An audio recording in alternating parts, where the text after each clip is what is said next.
Oi pessoal, bom dia, tudo bem? Hoje nós vamos corrigir os exercícios da aula passada e vamos começar um novo capítulo. Vem comigo!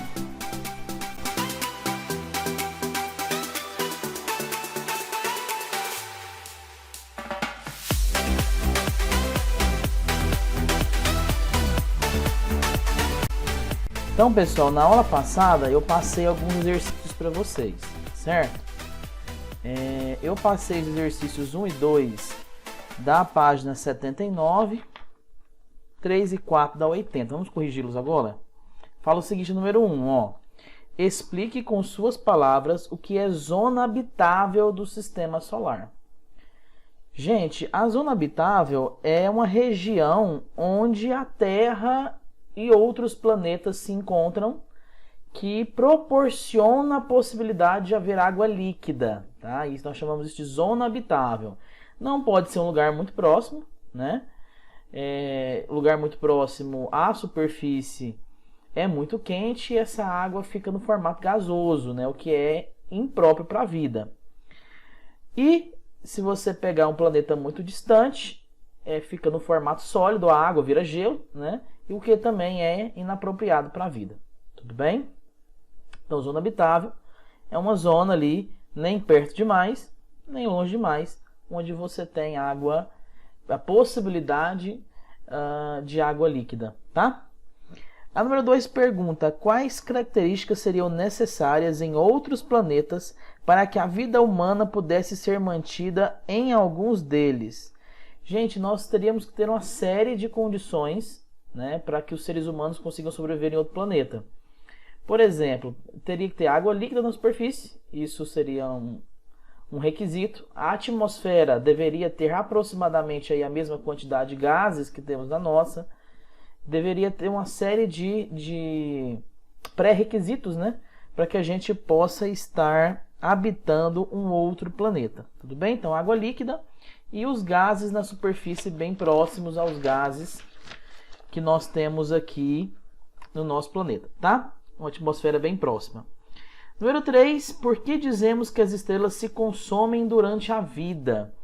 Gente, as estrelas, elas convertem majoritariamente, lógico, a maior parte, não é tudo. As estrelas convertem hidrogênio em hélio, né? E depois hélio em outros elementos e assim sucessivamente. O que elas fazem? Elas estão, quando elas, igual o Sol, por exemplo, que é a nossa estrela aqui do Sistema Solar. Quando o Sol, ele converte hidrogênio em hélio, entre aspas, ele está queimando, né, seu combustível, né? Se ele está queimando o seu combustível, ele está se esgotando. Então, ele está se consumindo. A partir do momento em que ele não tiver hidrogênio suficiente para poder converter em hélio, para manter o seu formato esférico, o nosso Sol ele vai passar para o estágio onde ele vai se desfazer. Tudo bem? Questão número 4 pede para a gente diferenciar buracos negros de estrelas de nêutrons. Gente, todos os dois são objetos supermassivos, tá? Tanto a estrela de nêutrons quanto o buraco negro. A diferença entre eles é que os buracos negros, diferente das estrelas de nêutrons, eles têm gravidade suficiente, eles têm uma densidade, tem uma estrutura, né, que não permite que a luz saia, certo? Então, por exemplo, se você tem um raio luminoso que chega no buraco negro, ele é aprisionado e não é refletido nada de volta. Por isso que é um buraco negro. E as estrelas de nêutrons se tornam pulsares, né?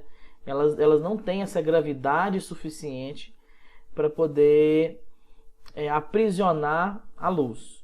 E, consequentemente, né, elas emitem luz e elas viram um pulsar depois disso. Tudo bem?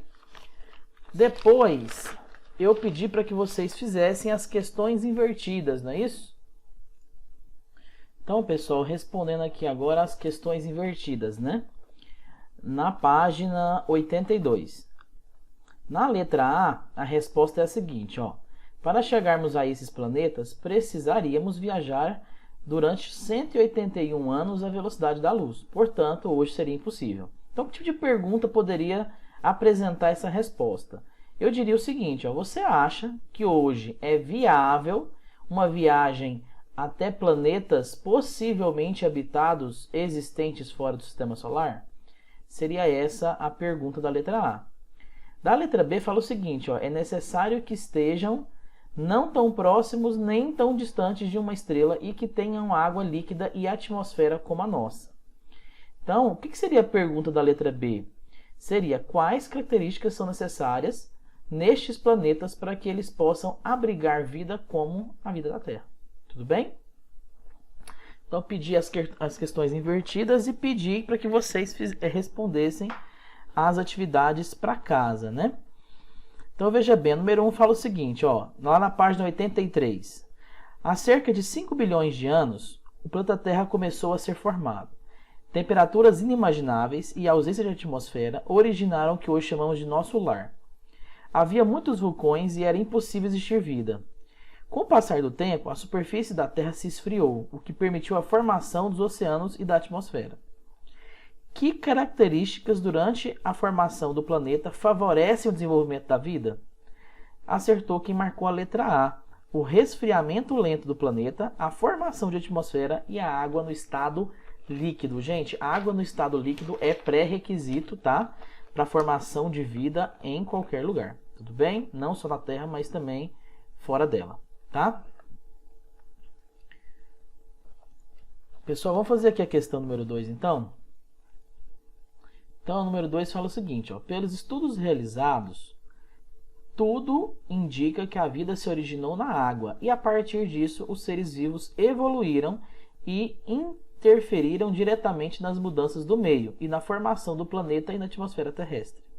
Qual foi a mudança provocada pelos seres vivos na atmosfera do planeta no passado? Gente, acertou quem marcou a letra D, tá? A capacidade dos seres vivos de realizar a fotossíntese e a produção de gás oxigênio para a atmosfera. Gente, a fotossíntese, ela produz oxigênio a partir do dióxido de carbono. Então, você tem lá o CO2, né? Ela quebra isso aí e acaba produzindo o O2, que é o gás oxigênio, tá? A questão número 3 fala o seguinte, ó, cite quais são as características presentes no planeta Terra que permitem que ele seja habitado por seres vivos na forma como conhecemos. Gente, veja só, o que o nosso planeta tem de tão especial em relação aos outros planetas do Sistema Solar e, de repente, aí, em relação a planetas fora do Sistema Solar também? Gente, o planeta Terra está numa zona que nós chamamos de zona habitável, né? Nem muito perto, nem muito longe, tá? Ele está numa zona propícia para ter água líquida na superfície. Ele tem atmosfera, né? Ou seja, tem os gases presos aqui na superfície do planeta, que é inclusive o que nos permite respirar, né? E ele tem também efeito estufa, né? Porque o efeito estufa um pouco é bom. O efeito estufa ele consegue manter a temperatura do planeta, né? Você tem poucas variações de temperatura. Não é igual, por exemplo, em outros planetas como Mercúrio, que não tem atmosfera, então a variação de temperatura lá é extrema. Você vai do lado onde é iluminado, você tem ali 300 graus Celsius, e você vai na região onde não é iluminado, nas costas do planeta, né, porque ele sempre aponta a mesma face para o Sol, você vai pegar ali nas costas dele onde não é iluminado, está menos 150. Então ele tem condições muito extremas de temperatura, tá? E a atmosfera nos ajuda, e o efeito estufa também nos ajuda a manter essa temperatura estável. Agora, cuidado, porque efeito estufa demais acaba como Vênus aí, tá? Vênus hoje nós temos aí 400, 300 graus Celsius aí na sombra, tá? Vênus hoje é o planeta mais quente na média do Sistema Solar, né? Na média, entre todos os planetas, Vênus é o mais quente, ele não é o mais próximo do Sol. O mais próximo é Mercúrio. E Vênus, ele tem um efeito estufa descontrolado. Tudo bem? A questão número 4 fala o seguinte, ó, quais são as principais dificuldades fisiológicas enfrentadas pelos astronautas após retornarem de um período fora da Terra?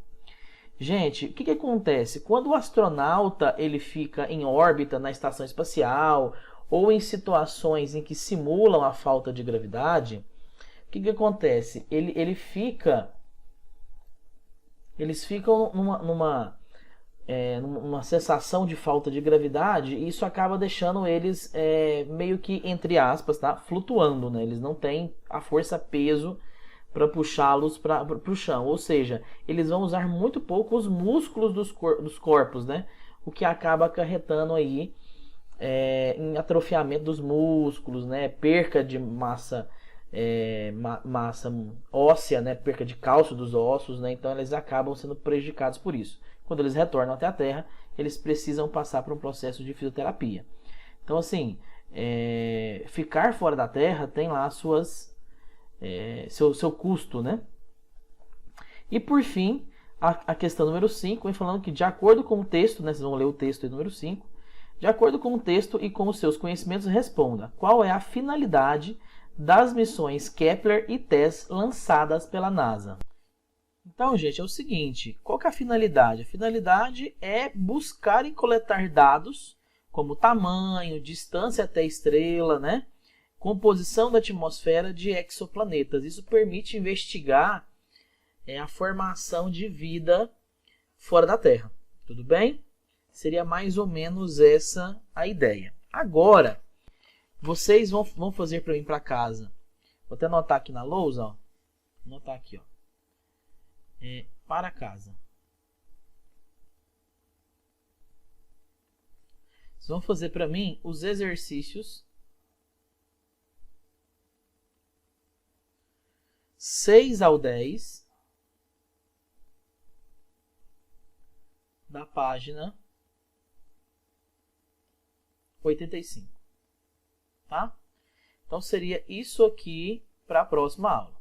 Opa, peraí. Seria isso aqui para a próxima aula, tá? Aqui agora embaixo nós vamos começar o próximo capítulo. Tudo bem? Bom, gente, nós vamos começar falando agora dos conceitos básicos de movimento. Tudo bem, gente? Os conceitos básicos de movimento incluem... Deixa eu só silenciar aqui meu computador, gente. Os conceitos básicos de movimento incluem, primeiramente, dizer aí o que é um referencial, né? Você entender o que é um referencial. O que é um referencial, gente? O referencial ele está ligado ao conceito de repouso, repouso e movimento.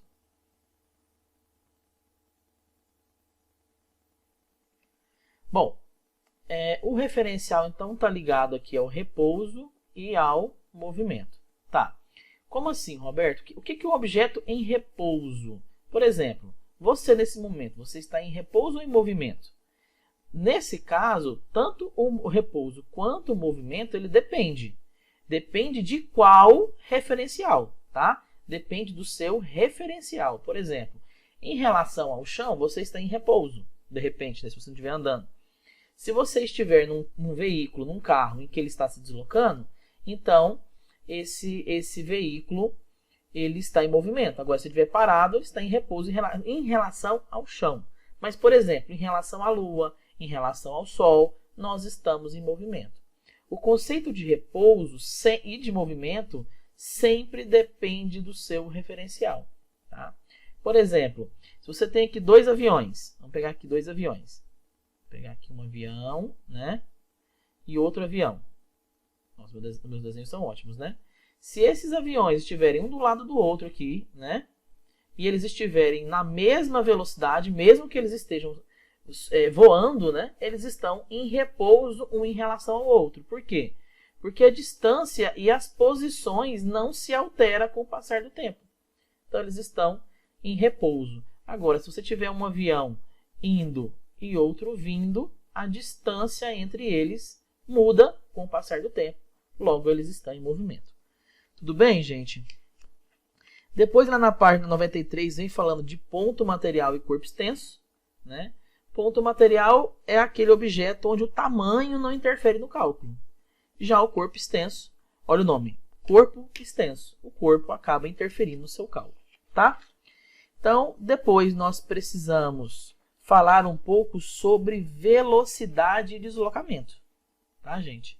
Então, veja bem, o que é a velocidade de um corpo? A velocidade é o espaço percorrido dividido por tempo. Por exemplo, 100 km por hora. Significa que se você manter aquela mesma velocidade durante 1 hora, você vai percorrer 100 km. Ok? Então, isso é velocidade. Lembre-se dessa fórmula da velocidade, ó, é o espaço dividido pelo tempo. Então, ó, sempre que você tem delta em física, delta significa variação. Então, é variação de espaço dividido pela variação de tempo.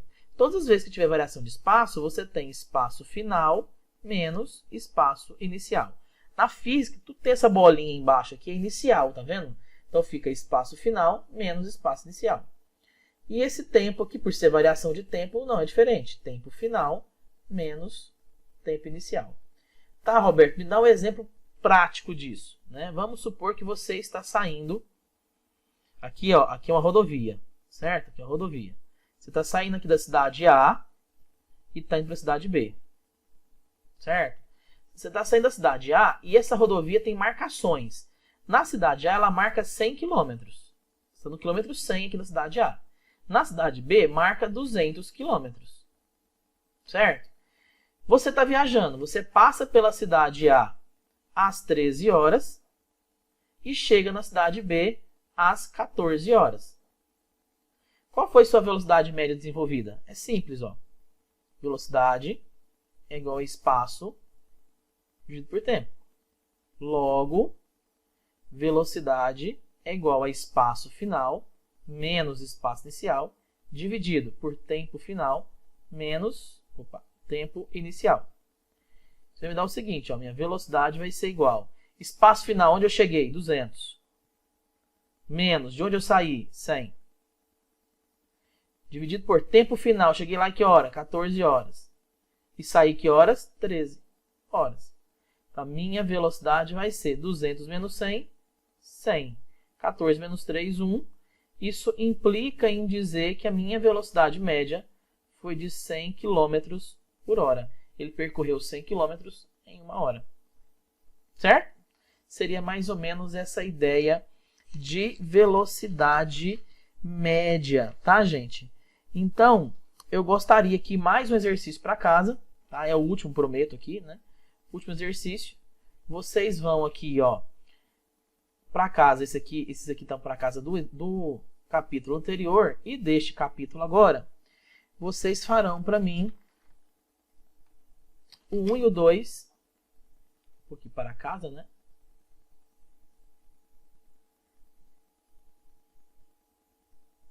Exercícios 1 e 2 da página 99. Certo? Qualquer dúvida, estou à disposição. Vocês podem me procurar, me perguntem no privado, tá? Eu estou aqui para auxiliar no que for preciso. Tudo bem? Espero que você tenha gostado dessa aula. Tenha um bom dia e até a próxima aula.